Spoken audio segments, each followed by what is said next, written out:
Yo, YouTube. Interview with Hood Hitman. Now that's fucking wild.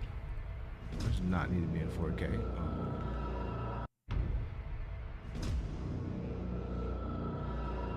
How old were you when you think you did your first? I'll say probably about 14, 15. Damn. I always liked the guns and getting shit for free. I ain't never want to work for no money. So would you say you have a passion for robbing and killing? Yeah, I say I killed about 5 people in the past 2 or 3 years. So I know I'm going ahead. In my conversation. Yo, bro, I ain't gonna hold you to any nigga that thinks that like you wear a ski, right? That covers your nose and you can still see the top part of your face. You think that you're low? You are not low. That is your face. Like just face identification. Like, what we talking about? Like they don't cover your face. With them, they think of themselves as soldiers in a war. How much do these cost? It's anywhere from 5 to 30,000. It depending on who the target is. So would you say there's a lot of guys walking around Milwaukee that have more than 3 bodies? I know like multiple that got like 3, 4.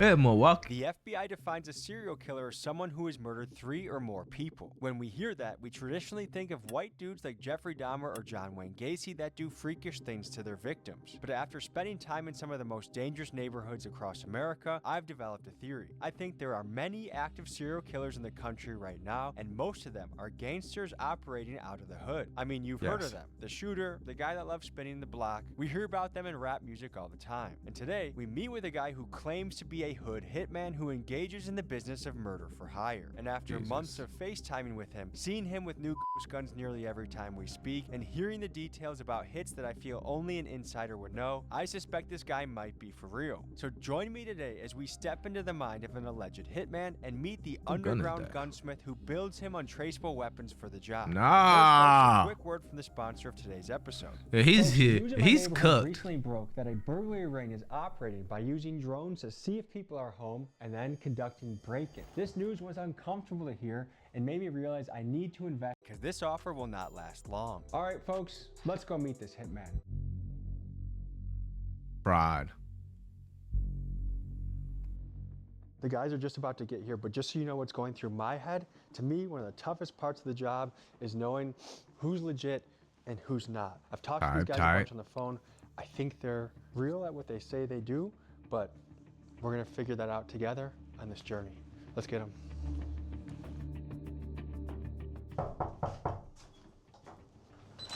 What's up, fellas?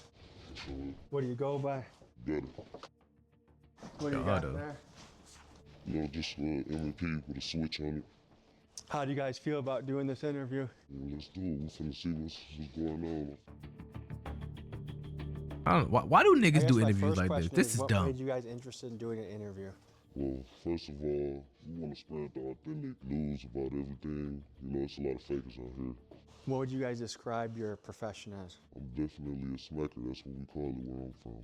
You know, I get paid to knock shit down, take a life, do whatever I gotta do. You want him dead, you call his phone. Yeah, this nigga right here with this fucking gun in his jacket is blowing me. Where are you niggas? Where the f are you guys? This shit look like Atlanta. What part of the operation are you? Gunsmith. I built the gun, showed the guns. What area do you guys operate in? We all around this motherfucker. I ain't gonna lie. We're not even just based in the city of we all around this motherfucker. I ain't gonna hold you. Yeah, that's definitely good thing he blocked that shit out. How'd you get into this? This shit all started at a very young age, brother. It ain't even start with the money, you know. Adapting to the environment. I'm a real product of our environment. So before the money came around with this shit, I've been doing this shit just out of people that don't like me and, you know, I don't like them. How young did you get involved in the streets? I'll say early age, at like 13, 14, when I really started popping outside and acting with this shit. What led you to becoming a 13, 14-year-old kid out in the streets? I had what I wanted to have, I only had what I needed. I grew up around this shit. This shit mandatory. I grew up in a single parent home. I had siblings. And where was your dad in this picture? I don't know where the hell he was at. He was one of them disappearing, you know. I don't know. How old were you when you think you did your first shooting? I'll say probably about 14, 15. Jesus. It's just a night outside, you know, we playing with guns. I see a motherfucker I want to impress who I'm with. I get to shooting at people. You get what I'm saying? It seems like you have a real passion for guns. Yeah. Been liking guns since I was younger. Like 12 years old, I've been watching videos of guns. I had my dad walk in the room before, and I had a phone watching people just get shot and killed on YouTube and shit like that. Nah. How did you meet Gutta? Oh, God, my brother. My blood brother. Your Thanksgiving Yo. dinner tables are scary as I bet, dude. The first time you were involved in a shooting, was it for money? Was it for free? There was some niggas on the porch and we walking past, they trying to walk up to us like, y'all ain't from here, type shit.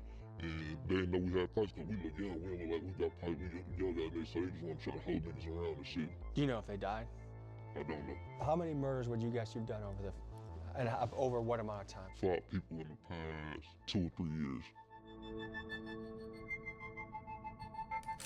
Tell me how this career started. It started where people know we getting shit done with the people that we already into it with ourselves. These niggas get up so much. You know, damn, we need some help. You get what I'm saying? This shit started around 17 and 16 and shit, where the money started coming in about this shit. There's some niggas out here that's scared of people they're into it with. There's some niggas that's out here not trying to run into them people. They scared of jail. They don't know how to get away with shit. I'm gonna do that. You know what I'm saying? We doing this shit. No devices in the car. We covering up. We doing make every precaution we gotta make. How do you know who it is that you're taking out? I did a real good study of details before I go out there and just start with people.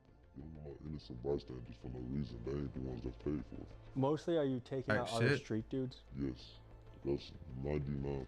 Tell me about your first murder for hire.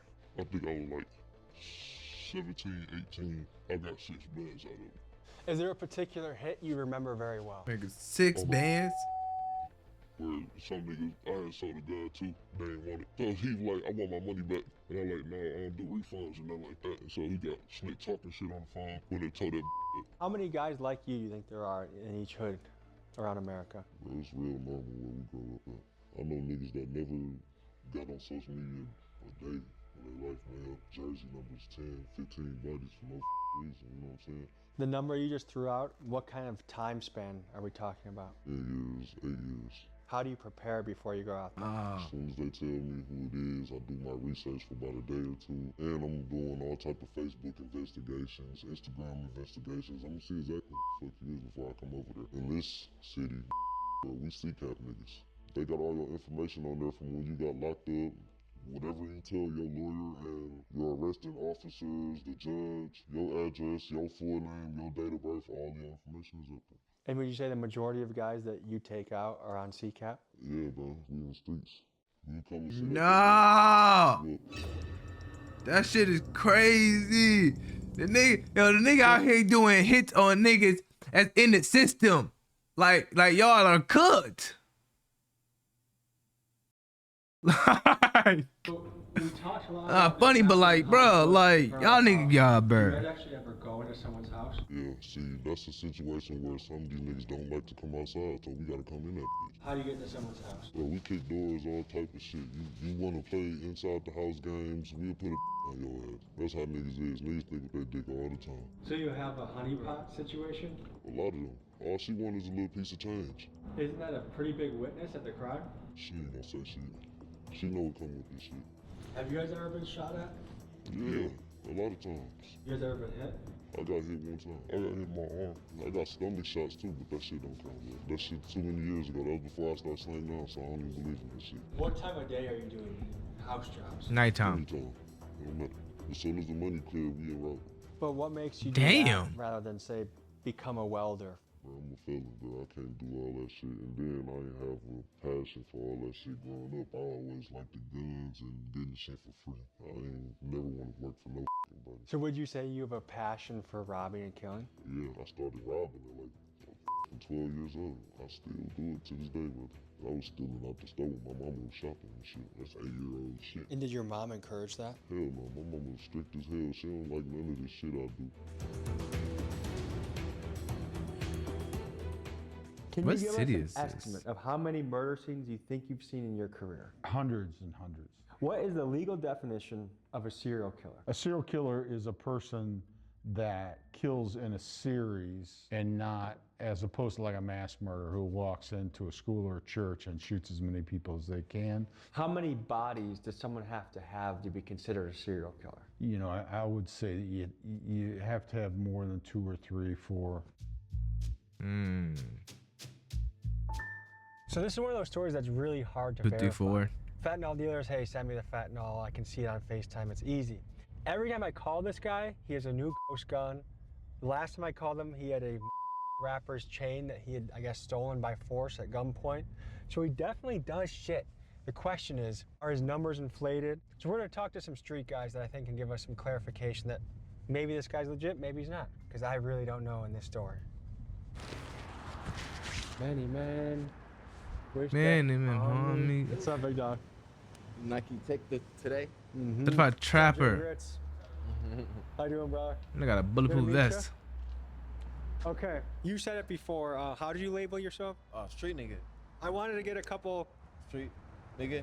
You can say opinions. nigga. No, I can't. But No. I wanted to get a couple opinions on this alleged hitman that I've met. If someone wants someone dead, does it make sense to go outside of your clique and ask someone that you don't even know to You bring know what you I'm in? saying? That's what I was saying more than like the personal relationship shit. Like they have to really know each other to even put that trust and say, "Oh, I trust bro And to I go," feel like you gonna really and take not tell on me. because niggas can't keep their mouth shut anyway. So nigga know about know.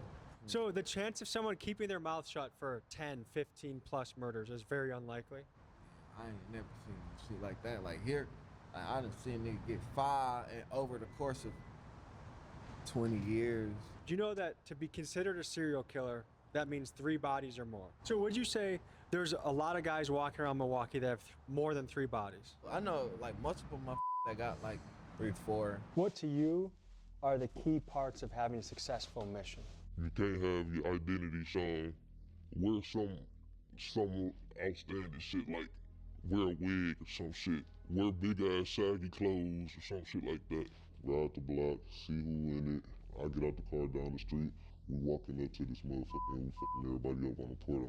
I'm just making some more money for this extra body. You kill the whole family. We gonna fuck them up. It depends, bro. I ain't trying to do shit to no kids. They also say that when there are witnesses around the guy that they have to hit, that they also sometimes take out the witnesses. Is that common in a hood hit? Not super common, really, because it does happen, but killing all of the witnesses is not typical, I would say, in gang hits, because there might be 20 people on the street. What you're counting on there is the high likelihood that people are just not going to cooperate with the police. For those doubting that somebody can get away with multiple bodies, consider this. In many cities across the United States, the clearance rate, or in other words, the solve rate for murders can be ridiculously low, especially during the early 2020s COVID period, which was a golden era for getting away with crime. For example, in recent years, Chicago has had clearance rates as low as 30%, and Flint, Michigan as low as 21%. And keep in mind, in gang-dominated neighborhoods, these are places that typically don't work with police. So to me, the idea of someone getting away with a few murders, while shocking, is certainly plausible. If their goal is to remain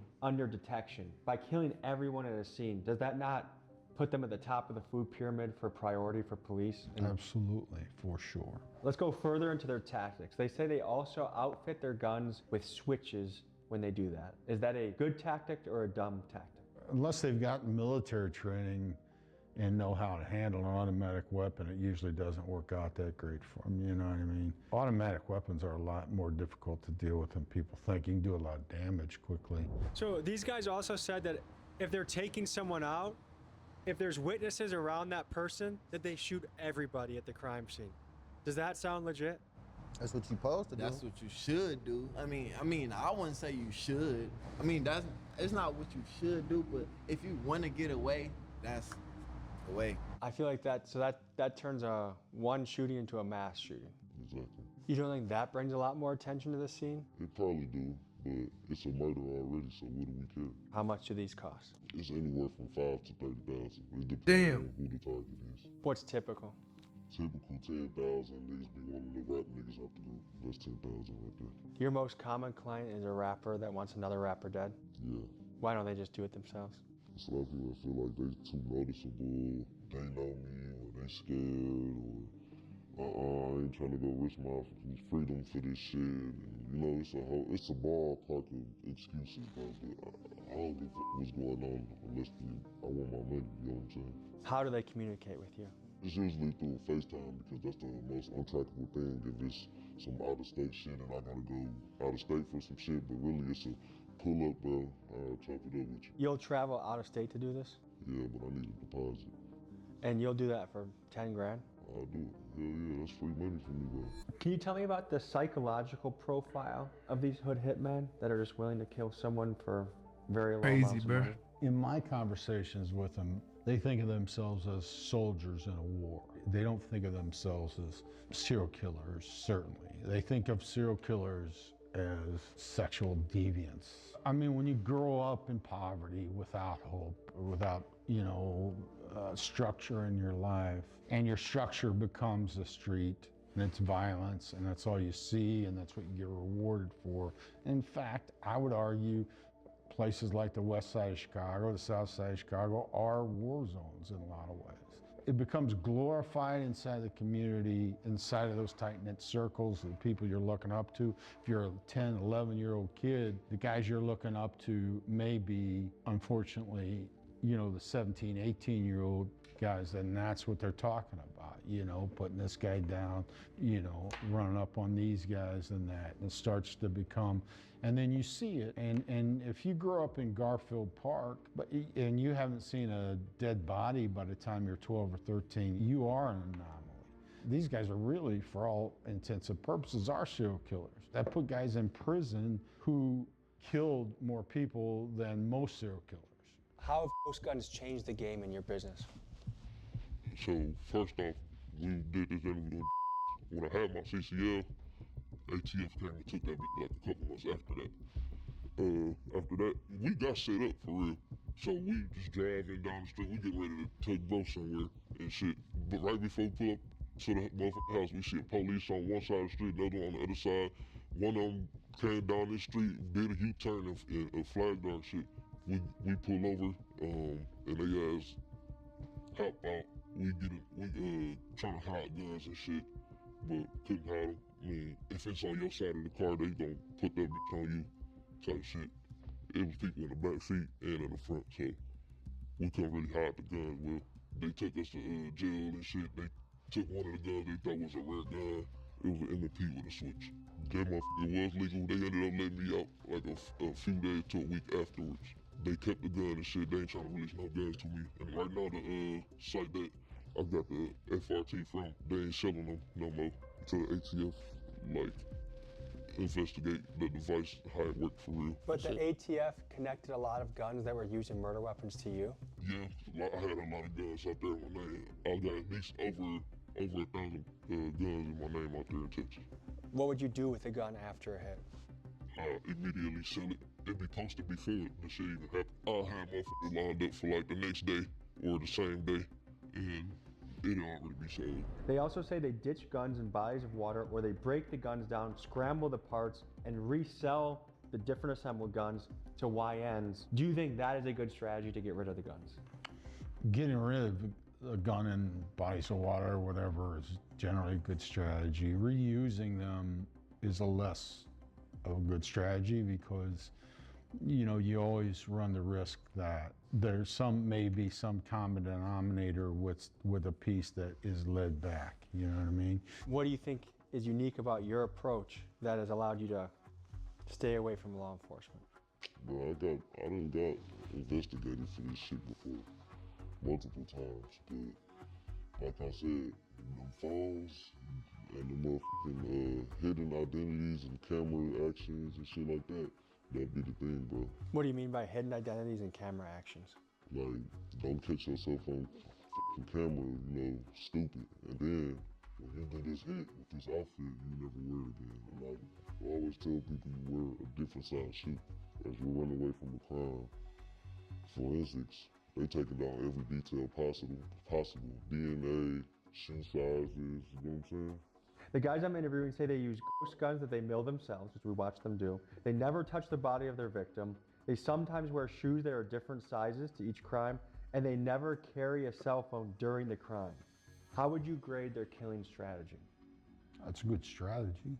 you're taking a lot of the forensic stuff out of it, right? Cell phone towers now have been for a long time. If you can track a suspect's cell phone to a scene, that's really good circumstantial evidence based on other factors, weapons, all of that. You know, if all of that is true, then yeah, but you could read that in a book, you know what I mean? You know, I've traveled to a lot of different types of people, cultures. I've pretty much seen it all in the United States. One observation I've had is that backdooring, you don't find it anywhere else more than in a black hood. People willing to kill each other, willing to rob their friend for like the lowest amount of money. Like you don't see that in Asian neighborhoods. You don't see it in white neighborhoods. What do you think that is? You want to know something that's crazy? Bring up an example. Every time I went to jail and shit, like, if you observe, when the black people come in, the other black people looking at them some type of way, trying to find out, oh, this nigga a rat, this nigga a snitch, I'm on his ass, I'm gonna take something from him, this and that. When the white people come in, they greet their people, they all together chilling. When the Mexican people come in, hey, you good, they help them with their shit, everybody chilling. I really feel like with black people, it's a jealousy and envy thing. We always got AR-15s, micro AR-15s to be specific. We ain't having no little big ass guns. Why is that? It's the easiest to get around with. It's concealable. How many guns do you think you've sold in your life? Definitely over 3,000 guns. So you know your way around guns? Yeah, for sure. If a gun you sell is used in a hit, what do you think about that? Some are using a hit. I wouldn't say, I'll say about, if it, just an estimate, if it was about 3,000 guns I sold, I'll say about at least 500-600 was used. Because of time constraints, we cannot show this full video on YouTube. But if you would like to see this whole video, raw and uncut on Patreon, use code AR15 for 50% off your first month on the site. Thank you and enjoy. Now back to the episode. We saw with our own eyes ghost guns and the milling of those guns. Do you think that alone suggests these guys have some level of experience in something nefarious? Yeah, I mean, they have other factors. Like, I mean, they could just be trying to impress you, right? But beyond that, they may be selling bullshit guns, right? They may be convincing people that these are really, you know, something special. So it could be a scam, but it also may be an active thing that works. So they make these guns to sell them. It sounds like you could literally not give a shit if this ends up being a weapon that someone uses to kill someone with. No. There's many weapons out there. The government sell weapons that kill people. It just depends on the person. It feels like you kind of have a cold heart towards the world. Yeah. Do you believe in heaven or hell? No. Are you scared of going to hell? No. I tell my mama many times, I know I'm going to hell. Why do you say that? Because I know a lot of the shit that I did will lead me there. Do you have any fear of prison? I'm not going to prison. I'd rather bang it out with the police.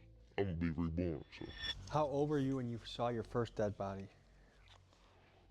14. And your home life at this time was all right? Yeah.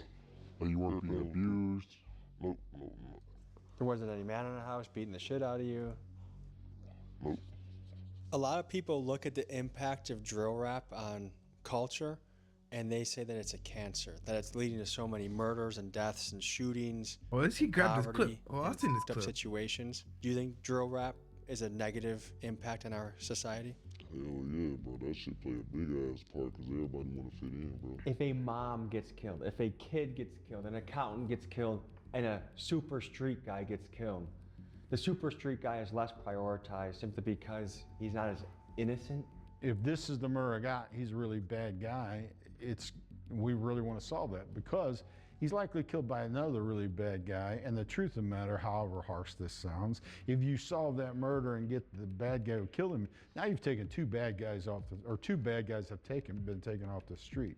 We're going to get more cooperation if some mom who's walking home with her groceries gets caught in a crossfire. We just are, because even the neighborhoods that don't want to cooperate as much with us are going to be more cooperative because that's wrong on its face. Where, you know, if you're living in some of these really challenged, underprivileged neighborhoods and you're just trying to get by life day to day, mind your own business, stay alive, and the guy you know who's the bad guy down the street gets shot, it's like, I mean, I've had these very specific conversations with people like, come on, detective. I mean, that guy's been a pain in my ass, been a pain in the neighborhood for years, and now he's gone. You want me to put myself at risk to help you out? Would you? I mean, you know, like, and how do you argue that point? Tell me more about the attitude of like, we gotta do what we gotta do, as if like you have no other options. At some point, we ain't had no other options, and then it's just at this point now, we got somewhat of an option, but we so deep in this shit, like, changing up now, what the for? Because it's already what we, like, doing for real, for real.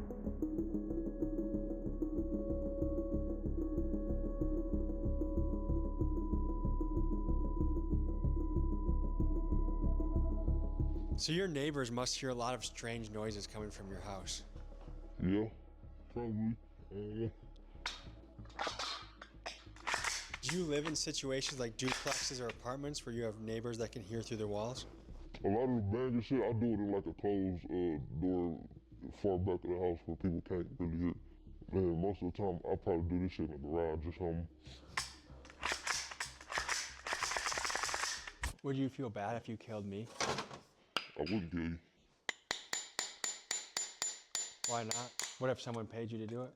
I'll kill them for trying to pay to do it. My dog. So obviously we don't My want anyone dog. to die in the filming of this video, so we're gonna do a recreation. I asked them to simulate what does a real life call look like if you're negotiating a hit. So what you're about to see is that. Going on. Who's that? Yo, what I was finna say, hey, I got a big move going on, man.